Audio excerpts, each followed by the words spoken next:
everyone, and welcome to Bluegrass Planet Radio. I'm your host, DJ Delta Dawn. So glad to be here with you on your Tuesday evening. I was just thinking as before the show started that it's Wednesday. Then I'm thinking, no, it's Tuesday. I wish it were Wednesday, as I'm sure many of you out there. I hope that you've all had a great day. Your week is off to a wonderful start, and I don't know where you may be listening from tonight, but I can tell you if you're on the eastern side of the United States within the last week or so, we've all kind of been hammered with, winter storms and snow and ice, cold temperatures, and so some of you may still be snowed in tonight, but nonetheless, I'm so glad that you elected to join us for our show, and if you're brand new to our program, welcome aboard. We are so glad to have you as well.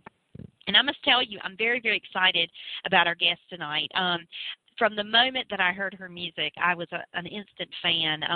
She has such a great, unique bluegrass sound, and she really brings something to the music that is just so indicative and traditional for the genre of bluegrass music. And she was born in Southern Appalachia, and in the midst of a long line of coal miners, farmers, railroad men, and lumberjacks. So naturally her music reflects those experiences, and I must tell you, she does such a great job as well. And bluegrass is such a staple as part of, the Appalachian mountainous regions of North Carolina, Virginia, West Virginia. And, if you're not familiar with bluegrass, it's just a great down-home kind of music, and it's pure, it's natural, it's real, and I can tell you our guest tonight has got all of those qualities that makes her sound not only unique, but very much an integral part of bluegrass.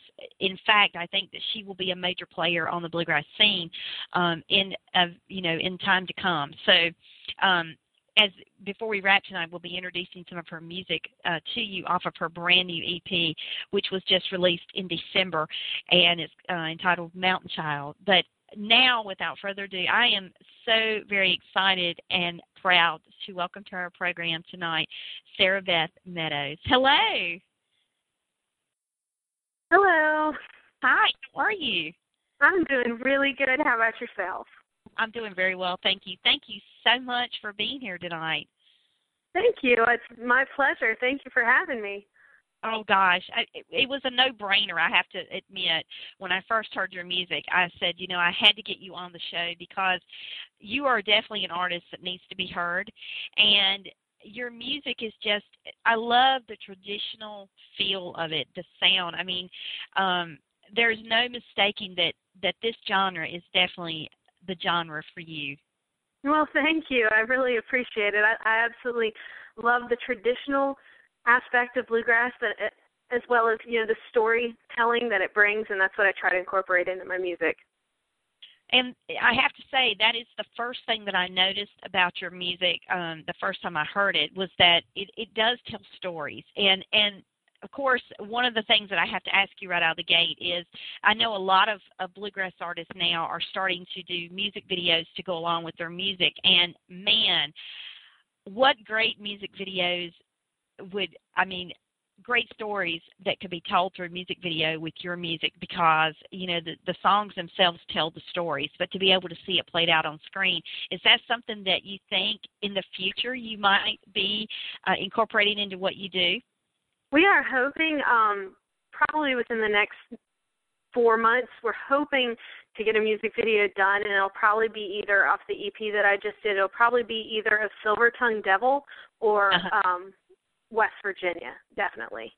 Oh, wow. Well, I have to tell you, I love both of those songs, and without even knowing what kind of video you will make for those songs, they're going to be great, because the stories in those songs are just amazing. I mean, you can almost see it unfolding as you're listening to it. And I have to ask, are either one of those songs or the songs that you've written on this EP, were they based on personal experience, either from growing up in Appalachia or just through your own personal experience of yourself?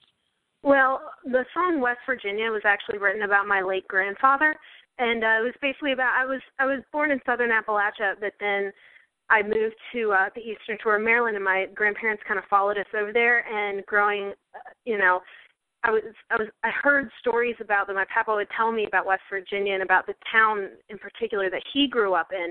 And, then when he died, it was like, he's back home in West Virginia. So that song is very, very personal to me and to my family and to everyone that knew him or anyone who, once lived, especially in West Virginia or in Southern Appalachia, and then had to move away. And from what people have told me, that it really touches them because it brings them back home again. Mhm. And even if personally for me, listening to that song and have my grandparents, I have no living grandparents at this point, and it just kind of took me on my own little personal journey back in time and remembering things that my grandparents did. So I think the song speaks to people in so many different ways that have that nostalgia about growing up and listening to those stories that the grandparents used to tell. And I don't know that there are any better storytellers out there than your grandparents because of the rich history that is just steeped within who they are and what they've lived. So that you did such a great job on that song. I think it really conveyed such a personal message for a lot of people. Well, thank you. I appreciate it. And the other two songs on the 5-song EP, there was 3 that I wrote, which was Silver Tongue Devil, West Virginia, and Sweet Pain, and then 2 traditional pieces, which were Little Sadie and Pretty Bird. And the other 2 songs that I wrote, Sweet Pain, was basically just about, everyone in life goes through a period of time where they just feel really hurt and they feel, that it was basically about, periods of time where you'd rather feel pain than feel nothing at all. And it's just a very deep song. And then Silver Tongue Devil was actually written, of course, about a certain individual who ran around breaking hearts, and then I just kind of took that and made it into its own little story on what every woman would like to think about getting revenge on someone that just goes around and breaks hearts. Yes, and I really do like that song. I'm not so sure that that's not my personal favorite, just because as a woman, we've all been there. I think it really does speak to women. And, that's the beauty of your music, Sarah. You really do write songs that people can truly identify with, and that's what makes music so special anyway, is that it is a universal language. And so that song, of course, spoke to me being a woman, having been there, done that kind of thing, and had experienced anthem, a little bluegrass anthem for all the women out there. And exactly. You have been through it. Exactly. I really hope you do the video to that because, man, that's going to be great. I already know it's going to be. We're hoping if that one does become a music video, I'd kind of like to set it in like a bar, and then he comes in and everyone, and like have a narrator narrating like how he's coming in, and all the girls are kind of flocking over him. It's hopefully, I think that one would probably be the most fun to do a music video. Oh, yeah, definitely. Now, and I have to tell you, Pretty Bird, you do a cappella on that, and gosh, what a lovely job. And was that just kind of a given for you to decide to do that as an a cappella tune, or was that the recommendation of someone helping you produce the album? Well, my album was self-produced, and the reason why I did it a cappella is because, like I said, I like to incorporate the traditional aspects of Appalachian music, and the very first Appalachian music was when settlers came over from Scotland and Ireland and England and settled in the Southern Appalachian region, and that's what they sang first. They sang traditional old ballads because they didn't have the fancy instruments. They just had what was in their hearts, and so I wanted, because the album was called Mountain Child, it was basically to show, like, I am a mountain child, and I wanted to show my mountain pride, so I thought I definitely needed an a cappella ballad on there to kind of show the aspects of Appalachian culture and tradition. And I picked Pretty Bird because one of my favorite traditional bluegrass musicians of all time was Hazel Dickens, and that was one of the songs that she did, and she did it a cappella, so I kind of wanted to do my own rendition of that a cappella piece. That is so inspiring, and I think it's no small feat anytime an artist, attempts to do a song a cappella and then do it justice. and you certainly did on that song. And that's also such a huge risk for an artist, I think, sometimes, because you have no background music to accompany you. So it's really all about your talent and what you're able to do as an artist with a song in that way. And it really comes off as being very brilliant to the listener, because it is not something you hear on albums every day. So, and what a great, I guess, sentiment to, the Appalachian history there. And so thank you so much for sharing that story, because I'm not sure I even knew that, fact about, how that happened initially. Mm-hmm. And like I said, history is very, like I do genealogy and things like that. History and pride in where I come from is very, very important to me in everything I do. That one of the reasons why I decided to do bluegrass music is because I want to share, the pride I have in where I come from with others around the country. I want to show them what, being Southern, from that region of the world, from Southern Appalachia, is really all about. Oh, yeah.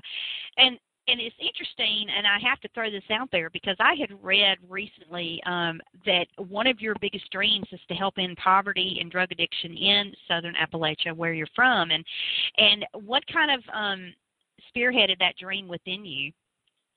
Well, my grandfather's hometown, it was a coal and lumber boom town, and at one point there was a lot of people living there. And now if you drove through that area in that town, you wouldn't realize that. So I kind of want to help Southern Appalachia, kind of bring industry back, find a way to bring some industry back to some of those old towns that have so much culture, and they're kind of, fizzling out because some of those industries that Southern Appalachia, started on are kind of starting to fizzle out. And, when jobs kind of start disappearing, then poverty starts coming in, and then drugs start coming in. So, like I said, because I love where I'm from, I would really like to start some sort of, group or something to try to get business back into small town Appalachia. That is awesome, and I have no doubt that you will accomplish that. And I mean, that's not any small undertaking either, when you're wanting to, help others in such a big way. And with your influence in music, and that I think is going to carry you very far with trying to get that accomplished. And wow, I mean, what an impact that will have as well. Yes, I'm really hoping. I'm trying to educate people and show people that, Southern Appalachia is key. It's not only key to, the country. Of course, every place in the country is key to the country, but, there's just so much that needs done in small town America. I couldn't agree more. And I think education is, as you mentioned, key. That is the kind of the root of it all, is educating people and getting the word out about it, which I think is just so equally important to start people on their journey to recovery from addiction. And addiction can be so life altering and life changing, but to come out of it is even more so. So I wish you all the best with that, because that is, we need more people like you out there advocating to help those, to break them from those addictions. Well, thank you. And there are plenty of charities, to get into in Southern Appalachia, like Appalachian Service Project and things like that, where anyone could volunteer and help, and also not just Southern Appalachia, but just small town America in general, to try to get businesses back, to try to get small towns booming again like they once were. Oh, yeah. Well, and gosh, and all it takes is one person like yourself to kind of have a snowball effect across the country, because it's not just small town Appalachia; it's all across this country where you have the small towns and you have the same kind of problems. Exactly. So that it just needs to branch out from there, and it needs to become a universal thing, so to speak. So again, I applaud you for taking on that and really attempting to move forward with it, and I wish you nothing but the very best, because that is what we need in this country. Well, thank you. One of many things, but that is such an important thing. I think it would, if we could end addiction, we could end so many other problems that we have. Because exactly. people turn to addiction to rid themselves of the problems that we have, that they face. Especially poverty, which is why I would like to start, building up small towns, because whenever you have areas with extreme poverty, you have areas with extreme substance abuse. Mhm. Yes, and that's a known fact, and it's unbelievable the statistics on that as well, which are very sobering. No pun intended, indefinitely, but just the fact that you see that and you. Sometimes it's really it's unbelievable how you can have a small town where everyone seems to know everyone, so to speak. That kind of goes hand in hand with a small town, but yet there are people that are fighting their inner battles and demons that others, even as close to them as they may be, don't know anything about. Exactly, and that's which goes along with what I like to tell people. And if you follow me on Twitter, a lot of times I'll post things like, people should just be good to people, because you never know what kind of inner battles everyone in this world is facing something. So I just think that you should just smile or wave at somebody, because you never know what kind of problems people are going through. That is so true, because people are not very quick to talk about their problems. Exactly. And so you just don't know, and that's why it's just always, as you said, it's always good to just put our best foot forward, our best face forward, and smile. A smile is priceless, and it can do so much for someone. That's right. And you may not know the impact you'll have, but that person that you've affected will. So that's exactly. Awesome. Well, and I have to ask you this, because I know that you moved to Nashville, and what was it like when you headed to Nashville from small town Appalachia, West Virginia? And I know you've lived, on the eastern shore of Maryland as well, but Nashville is a lot bigger. So what was it like for you when you got there? Well, it was not what I expected. I got there. First of all, Nashville is a wonderful. I like to think of Nashville as a little big city. Because it's a small city, but it's kind of big. But the people I've met in Nashville were absolutely fantastic. I have met some of the most fantastic musicians and people that have really helped me. And at first, when I first moved to Nashville, I was like, oh no, this is a big city. You hear so many the small town people hear such big horror stories about moving to the city, and I was so nervous. And I'm actually a very shy person. Except for when I'm on stage. So, I'd kind of go in, to the honky tonks and just sit there and be like, hi, I'm Sarah Beth. But I met a couple of really great bluegrassers and just some old-time country musicians who have really helped me get my name out there and grow my confidence. So actually, because there's so many other people from small towns in Nashville, I think it just makes it a really good city and a really good place to be, especially for aspiring musicians. Yeah, and as you're describing Nashville, I'm thinking to myself, you're in the best genre possible for friendly people, because I have never in my life, and I've been a music lover my entire life, but I've never seen a genre with people that are so willing to help each other, where they just, the camaraderie is unbelievable, and there's so much collaboration. I mean, it's nothing to open up a CD of a bluegrass artist or band these days and see 10 other artists, well-known people collaborating and playing on a project. And I love that aspect where everyone is more than willing to just help, especially new up-and-coming bluegrass artists, that they just, it's so embraceable, and and everyone's always so willing to help.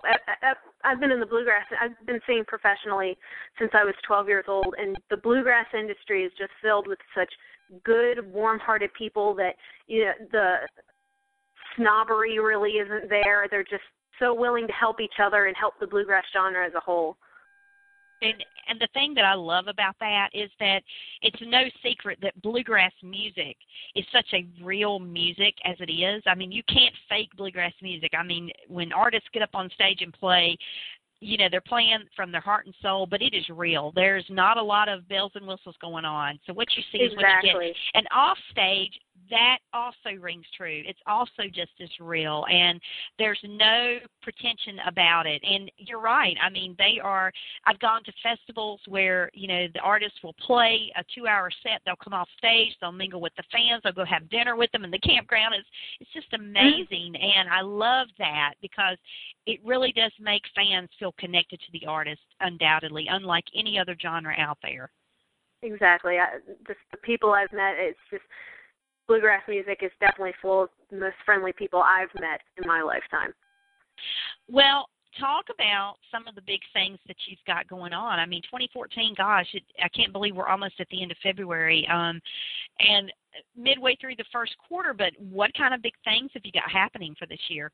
Well, so far, some of the closer gigs I have coming up is, here in Nashville, I have a few gigs coming up, but one of the most important things that are actually coming up is the Belk Southern Music Showcase, and what that is I tried out online. I sent in my music to this Belk Southern Music Showcase, and over 1,000 people entered.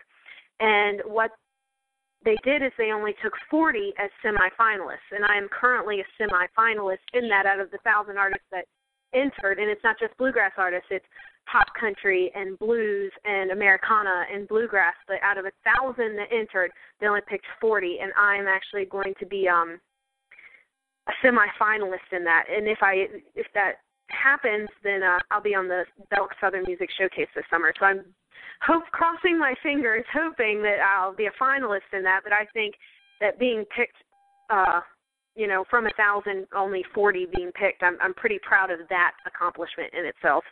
Oh, that is absolutely incredible. And I mean, and anyone that listens to your music, it's almost a no-brainer. I mean, if you'd said I applied, but I didn't get, I would have been very surprised, because you definitely have the talent. Your music is spot on, and I just believe that you will be in that showcase. I mean, my gosh, they would be crazy not to pick you.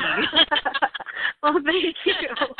That's my personal opinion, but it doesn't take a rocket scientist, so your music is that good. So yes, you definitely need to be in this and your music to be heard, because you are, I feel, I get music all the time from artists, but I can tell you that I just feel like you have what it takes. And being that you're in bluegrass, your music is perfect. Your voice is just a perfect fit, and you have the charm and the grace of, I think a very good future bluegrass artist that is going to be a household name, no doubt about that. Well, thank you. That's what I'm rooting for. I'm hoping for that. Yeah, well, I really believe you're on your way, and I love, the bluegrass industry, because people are so accommodating, and one of the biggest things that I'm excited about these days is that the IBMA is now in, they moved from Nashville to my home state of North Carolina, so they're in Raleigh, every year now. And is there any chance that you're going to be out at the IBMA this year? I'm not sure. Fingers crossed. Hopefully it'll be in the plan. Hopefully, I'm still, like I said, I'm kind of, even though I've been singing professionally for a long time, I've just recently gotten on my own 2 feet with my new EP and things like that. So hopefully that'll be in the running. I'm trying to get all my ducks in a row for that. Well, I hope to go there myself this year, and if so, I hope that you are there so I can meet you in person. And is there any chance that you'll be playing any North Carolina dates this year? Hopefully. Like I said, people can go to my website, sarahbethbluegrass.com, and I post all of my upcoming dates and things like that. Right now, we're in the process of getting some Southern summer tour together. So hopefully, my mother's family is from North Carolina, so I have a little bit of connections through there, so we're hoping that's in the making. Oh, well, that would be awesome. And please let me know if you do plan to get here and can make it, because if you're going to play, live anywhere, I'd love to get out to see you. That would be a real treat, undoubtedly. Well, thank you. I'm hoping, like I said, hopefully within about 2 months we'll start announcing what summer tour dates I have coming up. Oh, well, fingers crossed, and wishing you all the luck in the world, because although you don't need it, but yes, that could be a very big summer for you, no doubt, if you're part of that showcase. So, well, Sarah Beth, it has been such a privilege and pleasure speaking with you this evening and just talking about all your music. And I can tell you, I'd love to have you back anytime. You've got anything new coming out or anything new you want to share with the audience, we'd love to have you. Anytime, you're welcome. Well, thank you. It's been my pleasure as well. Thank you so much for inviting me.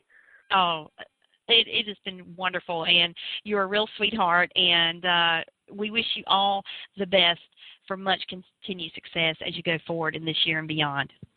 Thank you. Well, thank you, and take care. Thank you. Take care. Bye-bye. All right, bye-bye. A lovely, lovely human being, Sarah Beth Meadows. And if you want to check her out, you can go to her website, sarahbethbluegrass.com.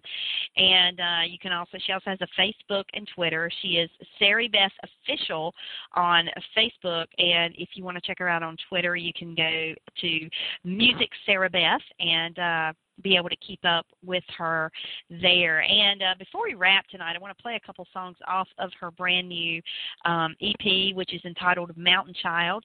And you can actually go to her website, and it will link you to where you can go and purchase that. And I can tell you, this is definitely one you want for your collection. Sarah Beth has a beautiful voice, and bluegrass is just right up her alley, and you will thoroughly enjoy it. I can guarantee it. So before we close, we're going to play two cuts off of that EP, Silver Tongue Devil and West Virginia.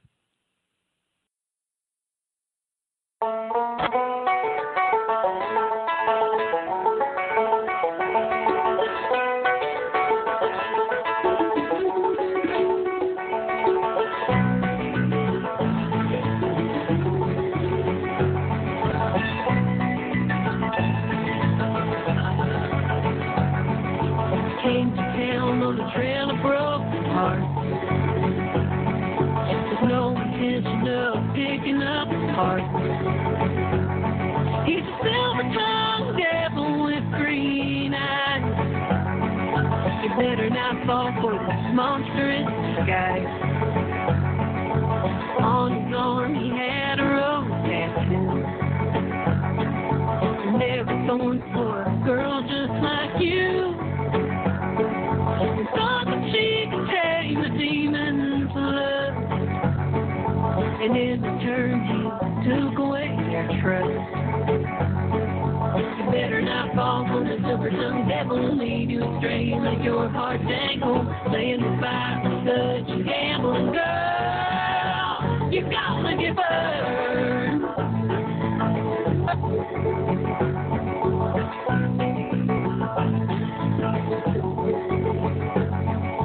Then one night he was searching for his prey. Came across a real pretty face. Had the bluest eyes and an angel's touch. He knew that she could satisfy his rush. You better not fall for the silver-tongued devil and lead you astray and let your heart dangle. Flame the fire for such a gambling girl. You're gonna get burned.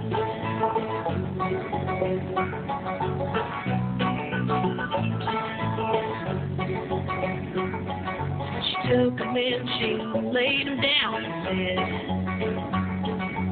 with the silver dagger in her hand, she ran the deep inside his hollow heart and took his sister's sword from his arms.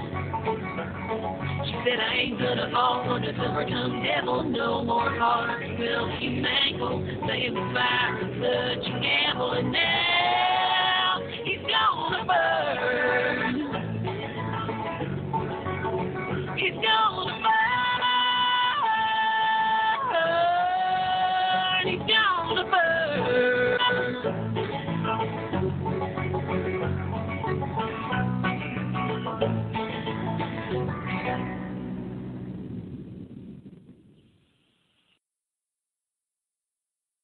He sat on the front porch with a faded yellow wallet in his hand. And I walked up beside him, and inside I saw a picture of a man. I said, Grandpa, who's that standing there? And who is that lady by his side? He said, darling, that's my daddy, and that lady is my mama and his bride.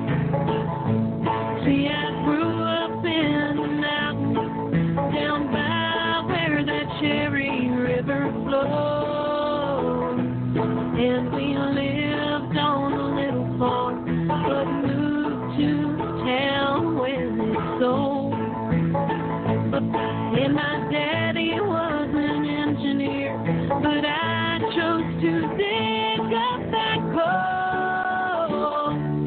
But these are just old stories, and I bet that you don't really want to know.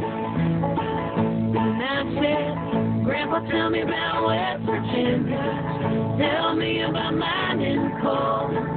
Tell me about the farm you lived on way back before it was sold. Tell me about your little town before the mine and the mill shut down. Tell me about where you grew in West Virginia too. So we started talking about all the good times and the bad,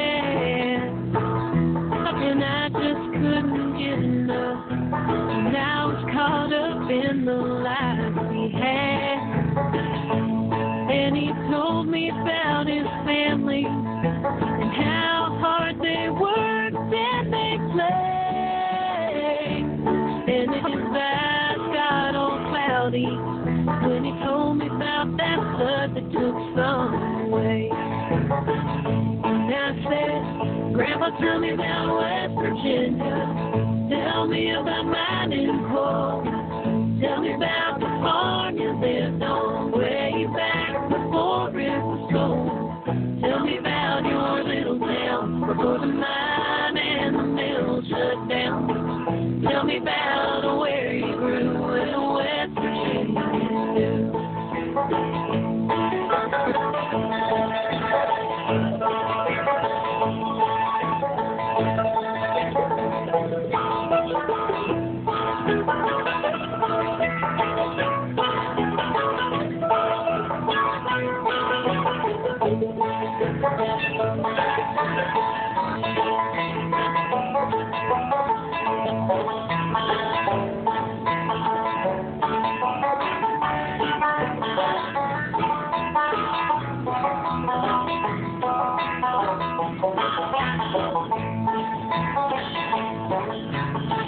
But the days are long gone, and on a warm spring day we laid his body down. And everyone told stories, and we all really wished that he was still around. And even though there were lots of tears, I smiled when that sun danced on my skin. And I knew Grandpa was telling me he was home again. And I said, Grandpa, tell me about West Virginia. Tell me about mining coal. Tell me about the farm you lived on way back before it was sold. Tell me about your little town before the mine and the mill shut down. Tell me about where you grew in West Virginia. Grandpa, tell me about West Virginia. Ah, such a sweet song there from Sarah Beth Meadows, and that is entitled West Virginia. And before that, you heard Silver-Tongued Devil, and I tell you, she has got a great voice, great music, absolutely love her, and want to give her a huge shout-out and thank you for being our special guest this evening. We are so glad that she could be here with us. And many, many thanks to all of you as well. We are so glad that you tuned in this evening. And if you're brand new to our program, gosh, we hope you won't be a stranger, that you'll be back anytime.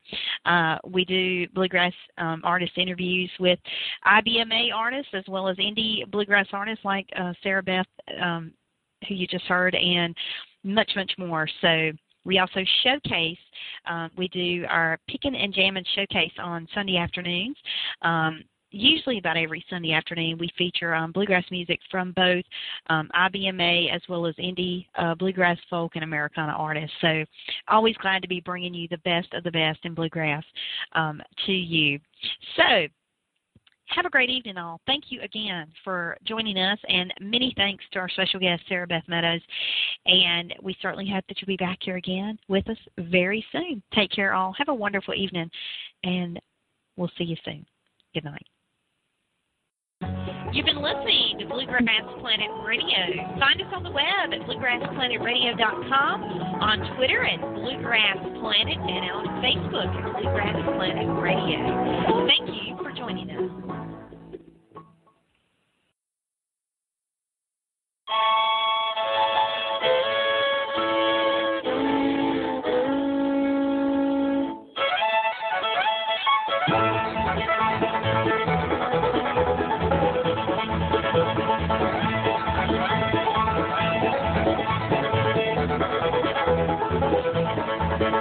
Thank you.